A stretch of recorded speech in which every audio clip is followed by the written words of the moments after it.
Salve, salve aluno LAC, professor Vitor Hugo aqui para mais uma aula de atualidades e hoje o assunto é saúde mental com um recorte ali específico numa parte da aula para a juventude, saúde mental dos jovens, mas também saúde mental num contexto geral, falando sobre um dos assuntos mais importantes em atualidades 2024. Vivemos um surto de transtornos mentais, ou seja, nunca antes na história tivemos tantas pessoas afetadas por algum tipo de transtorno. E aí precisamos entender nessa aula de atualidades quais são as principais causas desses transtornos, entender quais são os sintomas que levam a essas doenças, transtornos mentais são doenças, e a gente precisa ter essa perspectiva porque aí a gente consegue entender porque que a gente vai falar de sintomas e tratamentos, porque o mesmo cuidado que a gente tem com o corpo deveríamos ter com a mente, mas isso ainda é um tabu em grande parte das sociedades. Então é difícil a gente ainda falar sobre saúde mental sem que as pessoas achem que você está ficando louco, né? Então esse preconceito que existe em achar que cuidar da saúde mental é uma coisa só para quem já tem ela totalmente comprometida, é um dos fatores que nos leva a ter uma saúde mental tão deficiente, tanto problemática, né? Tão problemática ao ponto da gente ter ainda que falar sobre isso de forma ainda enfrentar um grande tabu, enfrentar grande resistência, enfrentar ainda um grande preconceito. Então, em relação à saúde mental, em especial dos jovens, alguns transtornos chamam a atenção. O crescimento desse transtorno chamou a atenção, como é o caso da depressão, da ansiedade, dos transtornos de bipolaridade, anorexia, bulimia e TOC. Então esses aqui é o que nós vamos tratar mais especificamente. Mas ainda existe nessa lista outros tipos de transtorno que têm sido preocupantes, mas esses têm relação direta à mudança de hábitos da sociedade atual e os jovens estão inseridos nesse contexto, de uma mudança muito drástica de hábitos e costumes que tem nos levado a novos tipos de interações sociais e de tipos de traumas que levam a tipos de transtornos diferentes. Então, vamos perceber isso como acontece e conseguir nessa aula perceber como eu consigo identificar isso em mim e nos outros, no meu convívio social, e começar a tratar isso como um caso de saúde, como um cuidado que eu tenho comigo e com o outro na vida e sociedade, ok? Vamos usar essa aula como esse impulso para entender a questão sem preconceito e conseguir avançar para a própria saúde e a saúde dos demais, beleza? Então, primeiro ponto, nós temos aqui uma definição da OMS das principais causas de transtornos mentais. Então, aquilo que pode levar uma pessoa a desenvolver esse quadro. Então, nós temos 3 situações mais relevantes. A primeira é a questão das interações sociais e culturais. Então existe na vida social, na vida em sociedade, no convívio familiar, na escola, no trabalho, na vida como um todo, algumas relações das interações sociais que podem nos levar a relações traumáticas, né? Então nós temos em algumas sociedades um quadro muito forte culturalmente de uma cobrança social, ou seja, tem sociedades onde a cultura do sucesso e do fracasso é muito forte, e aí somente algumas pessoas conseguem o sucesso, e as pessoas que são ditas fracassadas têm uma frustração tão grande que desenvolvem transtornos, são ansiosas, são deprimidas, têm tendências a suicídio, porque a interação social colabora, percebe? A sociedade cobra um padrão que nem todo mundo vai atingir. É uma cobrança social do sucesso que pode levar algumas pessoas, pela cultura que vive, a se sentir deslocado, a se sentir fora desse padrão, a se sentir menos capaz o suficiente. Então pode desenvolver, isso pode levar a vários tipos de transtornos. Além das questões culturais relacionadas, por exemplo, ao culto ao corpo, como nós vamos falar no caso da bulimia e da anorexia. Em uma sociedade que preza muito pelo corpo na questão estética, que tem um padrão de beleza muito voltado para o padrão do corpo magro, e isso pesa sobre os comportamentos, e isso pesa sobre as interações sociais. Ou seja, a pessoa que não responde àquele padrão, ela pode desenvolver transtornos alimentares para tentar se enquadrar a um padrão cultural, a um padrão de beleza, a um padrão que a sociedade diz do que ela deve ser. E isso também está na interação social, ou seja, não é só a minha vontade, é o que os outros enxergam, os outros pensam, e a sociedade coloca como correto, belo e bonito, e eu quero responder esse padrão, e para responder esse padrão eu preciso desenvolver um transtorno na minha alimentação, ou seja, algo muito drástico que vai me levar àquele padrão. Então, percebe? Primeiro ponto, interação social e cultural pode levar a transtornos. O segundo fator, que é um fator também muito comum, é o fator traumático. Pode ter algum evento específico que desenvolveu aquele trauma, né? Então pode ser que depois daquele acidente, você nunca mais quis voar e andar de avião. depois que você sofreu um certo acidente lá, aí sofreu um acidente de carro, perdeu um parente importante, perdeu o pai, perdeu a mãe, entrou num quadro de tristeza tão profunda que desenvolveu um quadro depressivo. Acontece, é muito comum acontecer. As pessoas, por um fator traumático, por um evento específico que foi muito forte, muito traumático, desenvolveu esse transtorno. Então isso é comum acontecer com pessoas que têm experiência de quase morte, com pessoas que perdem alguém muito querido na família, com alguém que tem uma experiência muito traumática como um acidente. Okay? A última situação que pode desenvolver transtornos mentais é a questão da predisposição genética. Né? Existem pessoas que herdam certas condições genéticas que são mais propensas a desenvolver ou já nascem com algum transtorno. Então isso também pode ser predisposto geneticamente. E aí não é, né, nem ligado à interação da sociedade, não é ligado a nenhum fato que aconteceu, é ligado à sua composição genética. E algumas pessoas têm ou mais propensão ou já têm em si um genes que carrega esse transtorno. Então temos aqui esses 3 fatores que podem levar aos transtornos mentais. Então vamos tratar cada um específico, entendendo os sintomas, entendendo como é o tratamento mais adequado. A ansiedade. Na questão da ansiedade, nós temos cerca de 1 a cada 4 pessoas que vão ao médico manifestam algum quadro de ansiedade. Então, 1 em cada 4. Então, é um número, né, relativamente alto, que a gente nem percebe, talvez, que exista tanta pessoa desenvolvendo esse quadro. As formas mais comuns de ansiedade são a ansiedade geral, a ansiedade como um todo, e a síndrome do pânico, né? E as fobias. Então, tem pessoas que não conseguem ficar em espaço fechado, ou tem alguma fobia de algo muito específico, né? Um medo irracional de algo muito específico. E isso também se enquadra dentro do quadro de ansiedade.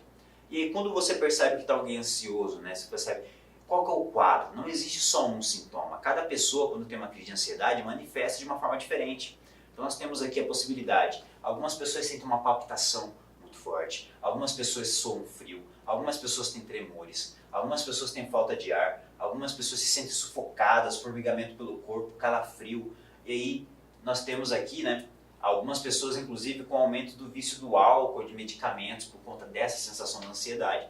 Então, ou as pessoas que têm vários desses sintomas juntos. Então não é uma questão só da mente, perceberam? A pessoa que é ansiosa, geralmente ela tem manifestações físicas dessa ansiedade. Ela não fica só na cabeça da pessoa. Ela geralmente afeta tanto que ela chega a manifestar fisicamente, ela chega a manifestar no corpo, isso que ela está sentindo. Então é muito importante que você perceba nas pessoas, né, não só se ela está triste, no caso da depressão, se ela manifesta esse quadro aqui diante de alguma questão. Então, alguma coisa que ela vai fazer, que toda vez que ela vai fazer, parece uma síndrome do pânico, ou seja, ela começa a palpitar, suar frio, tremer toda vez que ela vai fazer uma prova. Então, será que aconteceu algum fato, alguma coisa numa prova que aquilo lembra um fato que ela tem ainda? Então, assim, se você perceba em você e nos outros à sua volta, aqui você tem cuidado, carinho, né? Você tem esse cuidado de observar se as pessoas à sua volta estão manifestando esse sintoma, ok? Um levantamento realizado em 2018 pela OMS constatou que o Brasil é o país que tem mais casos de ansiedade no mundo. Nós temos 9,3% da população brasileira tem ansiedade.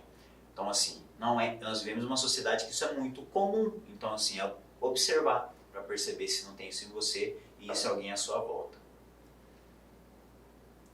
No Brasil, de acordo com o PISA, 80,8% dos estudantes brasileiros se sentem ansiosos durante a avaliação. Então, a avaliação dos fatores de ansiedade para o jovem brasileiro. Então, fazer prova nos leva à ansiedade. Então, por que será que fazer prova está levando à ansiedade o jovem? Será que o nosso modelo de avaliação tem alguma coisa nele que leva a essa ansiedade? Será que a gente precisa refletir isso também no modo de educar? E o que fazer? Em caso de ansiedade, nós temos aqui, é recomendada a realização de psicoterapia com psicólogo, o uso de remédios em alguns casos, que aliviam sintomas como antidepressivos e ansiolíticos, e também orientada a atividade física, pode ser útil também, meditação, dança, yoga. Não existe uma fórmula, mas existe um tratamento e um acompanhamento que é o mais especializado, que é do psicólogo, no caso da ansiedade. Então é importante que se tenha essa visão de que existe o sintoma para você entender e existe também a quem você deve procurar no caso de acontecer. Existe sempre um procedimento que você vai passar, dependendo do seu grau de ansiedade, dependendo do que o especialista vai analisar no seu caso. ok? Assim é também para o caso da depressão. A depressão atinge 15% das pessoas em algum momento da vida. Então, 15% de todos os seres humanos em algum momento da vida vai manifestar um quadro depressivo. Lembra? Por aquelas três questões que a gente falei, né? Pode acontecer tanto uma interação social que leva à depressão, quanto um fato traumático, quanto uma questão genética. Aqui no caso, quando a gente manifesta depressão, quando é perceptível isso, quando é que eu percebo esse sintoma? A depressão é um estado de humor deprimido, sabe? Não é qualquer tristeza, não é que seu time perdeu e você está um pouquinho triste e daqui a pouco você está rindo com os amigos. Não, é aquela tristeza, é um quadro de depressão, um quadro de estar deprimido, de estar muito triste e que isso permanece por 2 semanas. Então tudo bem estar triste, tudo bem que você vê que alguém que você ama está triste e você vai lá e consola ela. Mas assim, você viu ela 2 dias triste, 3 dias triste, 4 dias triste, 5 dias triste, 6 dias não sai de casa, 7º dia não sai de casa, 8º dia triste, 9º dia triste, 10º dia ligou, tá triste. Então assim, isso permaneceu por 2 semanas, preocupe-se com essa pessoa. Porque de fato, segundo especialistas, isso é um fator de possibilidade de quadro depressivo.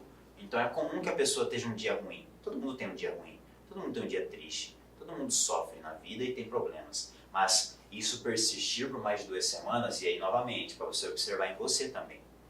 Se permanecer por mais de 2 semanas, nossa, estou triste, estou deprimido, não estou sem vontade de fazer as coisas que eu mais gosto de fazer. Ok, pode ser um dia ruim, mas permanecer por mais de 2 semanas, procure um psicólogo e consulte e olhe se você faça um check-up para saber se você está bem, tá? Então aqui no caso, outros sintomas que podem fazer você perceber que você está no quadro depressivo, que pessoas à sua volta estão. Irritabilidade, a pessoa que sempre foi tranquila e de repente está se irritando muito fácil. Insônia ou excesso de sono, então a pessoa que está dormindo pouco ou que está dormindo muito. Ah, professor, agora preocupou, porque agora eu estou nos dois, né? Tem hora que eu estou num, tem hora que eu estou no outro. Então, perceba se isso persiste, você é momentâneo, cansaço do momento. Apatia, então a pessoa amava fazer aquilo e agora assim nem liga. E aí, emagrecimento ou ganho de peso, está muito relativo, né? A pessoa que ganha peso demais pode estar depressiva e comendo demais. A pessoa que está emagrecendo demais também pode estar depressiva e está comendo pouco. E falta de energia, dificuldade de se concentrar. Então são coisas que acontecem durante a nossa vida. Pode acontecer a qualquer momento, qualquer uma dessas coisas. Dormir pouco, dormir muito, engordar, emagrecer. Mas tem que perceber se isso está ligado a alguma coisa que está acontecendo na sua vida diretamente, está se tornando deprimido, e se isso está permanecendo por muito tempo. Aí sim é um fator a se preocupar, ok? Então no caso da depressão, a depressão aumentou nos últimos anos no mundo todo 18,4%. Então preocupa esse aumento tão grande da depressão nos últimos tempos. E hoje nós já temos 322 milhões de pessoas no mundo apresentando depressão. Okay? Outro transtorno que acontece hoje, por uma questão também cultural, é a anorexia, os transtornos alimentares como anorexia e bulimia. No caso da anorexia nervosa, é caracterizada pela perda de peso intencional provocada pela recusa à alimentação, distorção da própria imagem ou medo de engordar. Então a pessoa, como eu falei, que segue um padrão de beleza estética da magreza, geralmente... Olá, meus amigos, minhas amigas, eu sou o professor Lac e eu estou aqui para fazer um convite muito especial. Primeiro, você assistir o restante dessa videoaula no nosso site da Lacon Cursos. Aqui no YouTube são aulas demonstrativas para você ter aí o conhecimento, né, para você ter aí uma projeção das nossas aulas em relação aí ao concurso da GCM, Guarda Civil Municipal de Caldas Novas. Nós temos um curso, cara, fantástico, focado nesse edital, um curso que eu tenho certeza que vai te ajudar. Só você clicar aqui embaixo, o menor custo-benefício do mercado, apenas R$ 199,90, investimento único, a melhor proposta pedagógica para você estudar de verdade com quem conhece, com quem aprova, quem vive o dia de concursandos, concurseiros no Brasil do dia a dia. Tá? Pode confiar aqui na Lacon Cursos que você terá um excelente resultado. Bacana, meus amigos? Espero vocês. Valeu, tchau!